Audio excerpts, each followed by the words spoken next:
sisi hatujazungumza na wala hatujajikumbusha kilichotokea. Tumsikilize pia Wallace Karia na kuhusiana pia na usajili wa wachezaji 40 kikanuni. Nipende kusema tu tuna zaidi ya 75% mpaka leo kwamba tutakuwa na mfumo wa video support msimu wetu wa ligi unapoanza. Tayari tushakuwa na mazungumzo na kampuni ambayo tulielekezwa na FIFA na kafu ya nchini Portugal. Siku yote kuanzia leo watawasili hapa. Watakapowasili tutasaini MOU, lakini watakuja na vifaa vyao. Tutafanya mafunzo. Bahati nzuri baadhi ya waamuzi wetu wamepata mafunzo, lakini ukiangalia ni grupu dogo lile. Kuna wengine tena watafanyiwa mafunzo ili kuweza tunapoanza ligi tuweze kuanza na video support. Video support ni mfumo ambao uko chini kidogo ya VAR kigharama. Vifaa vyake sio gharama kubwa sana, ni affordable. Tunaweza sisi kwa level ya ligi yetu tuliofikia tunaweza, lakini pia video support inatoa nafasi kwa wahusika, timu zilizoko uwanjani kuomba kufanya review. Ukiondoa VAR, aidha ni referee au watu walioko VAR room. Kusajili wachezaji 40, hii sio kanuni hii, wala hatujabadilisha. Ilikuwepo toka nyuma huko. Tatizo hamsomi kanuni. Hamsomi kanuni. Hii ilikuja wakati ule wa COVID pamoja na kuongeza idadi ya substitution ambazo zinafanyika. Tumetoa msisitizo tu kwa sababu mwaka huu ligi itabana kidogo. Kwa hiyo tumesema bana, mnaposajili nyinyi basi msajili 40 wazuri sawa sawa. Msije mkasajili wazuri 12 mkabaki na wengine kuongeza idadi.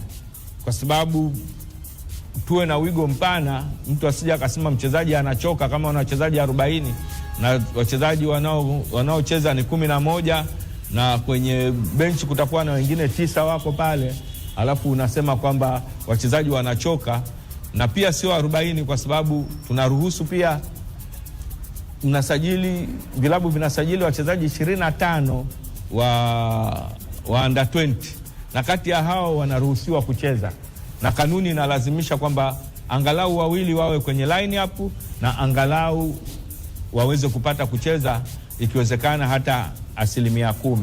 Kwa hiyo kwenye kanuni hapo tumeisisitiza zaidi, ingawa tumeweka msisitizo kwamba lazima wacheze, na kuna adhabu zimewekwa kama itaonekana kwamba baada ya msimu tukifanya takwimu au baada ya mechi kufanya takwimu wachezaji hao hawachezi, kwa sababu tumeweka maksudi kwa ajili ya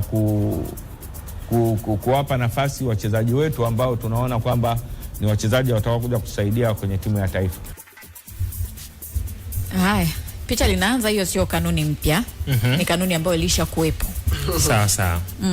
Kwa sasa hivi wanaikumbushia, wanasisitiza, lakini kubwa zaidi ni kwamba hao wachezaji ambao mnawasajili ni lazima wacheze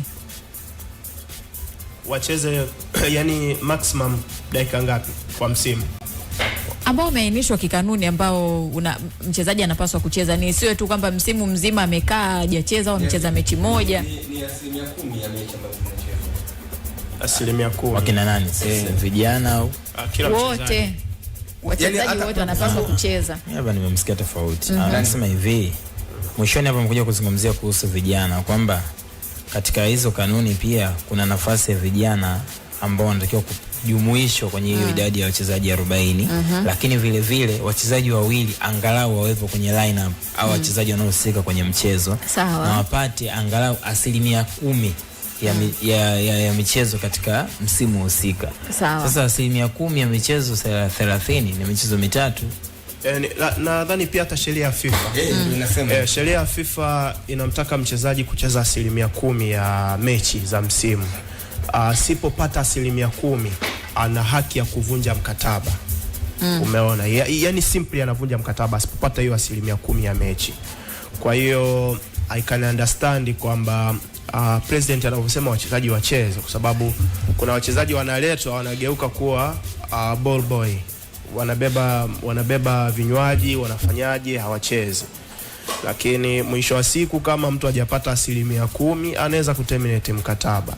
Anachosisitiza president ni kwamba msimu utakuwa mgumu, utakuwa ni mrefu kwa sababu ni back to back.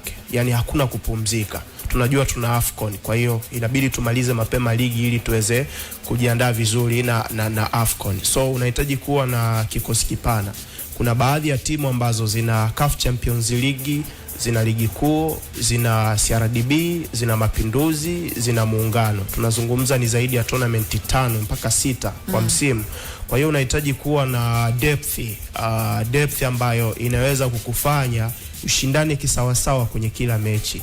Sio mechi hii unacheza vizuri na kikosi kile mechi ijayo baada ya siku 2 watu wamechoka. Na hiyo imekuwa ni swala la endelevu. Yes, kila msimu tunasema tu timu hii ina kikosi cha kwanza lakini haina kikosi kipana. Yes, ni kweli. Sasa unajua kikosi kipana kwanza inategemea na mtu anayekifanya kikosi kiwe kipana kwanza. Ni tunazungumza kwenye dirisha la usajili. Make sure unasajili wachezaji wenye quality ambao wanashabiana.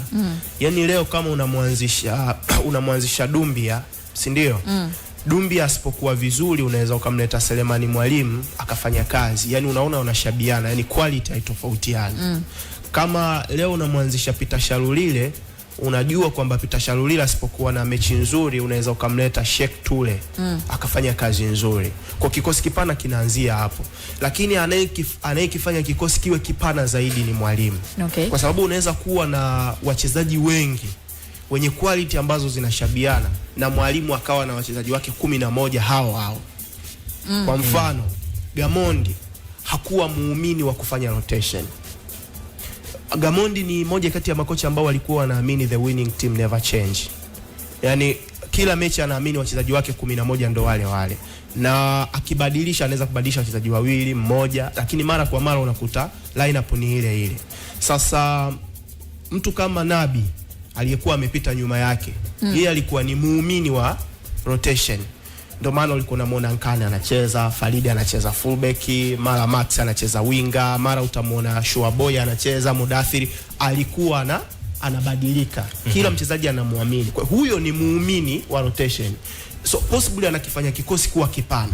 Lakini aliyefuata yeye anaamini kwenye wale. Yani kila kocha ana misimamo yake na imani yake kwa namna ambavyo anaamini. Kwa hiyo nadhani timu ambazo zitafaidika ni zile ambazo zitasajili vizuri, wachezaji ambao wanashabiana kwenye quality, lakini zitabahatika kuwa na makocha ambao ni waumini wa rotation. Okay. So mchezaji hawezi kucheza back to back, atachoka, atapata fatigue. Yes, Kai. Yeah. Leo nataka nitoe sababu 5 za kuachana na mshikaji wako. Mshikaji wangu mimi? Mshikaji wako wewe. Mshikaji wako si Ashraf? Nataka nikupe sababu 5 kuu. Yaani ukiona sababu zina apply kwa Ashraf, achana naye, mpige chini wewe mshikaji. Mshikaji. Mshikaji wako, sio mpenzi, mshikaji wako. Mshikaji anipe sababu. Sababu ya kwanza kabisa. Kwanza mkikubaliana kitu anakuambia niko njiani, alafu kumbe tunaenda kuoga. Tandika chini mapema sana, Ashraf, weka mbali kabisa, usikae karibu naye, ni muongo huyo. Lakini yeye akichelewa dakika 5, wewe ukichelewa dakika 5 anakumind. Lakini akichelewa hata masaa 2 matatu anakuambia bado muda mbona upo? Piga chini. Huyo sio mwana. Sawa bwana. Lakini kuna ile ambayo unakuta anakupa siri, sawa? Anakuambia nakwambia lakini usimwambie mtu. Chapa chini kwa sababu hiyo iweke pembeni. Hiyo ni character ya umbea. Kwa sababu na yeye aliambiwa hivyo. Yeye aliambiwa hivyo akaambiwa usimwambie mtu, anakuja kukuambia na wewe. Chapa chini, maana hata vitu vyako anapeleka kwa watu. Hiyo ni ya 3. Ya 4. Huyu unakuta yani mkienda kula anasahau hela. Anasahau jela. Anasahau hela. Yaani kwani usahau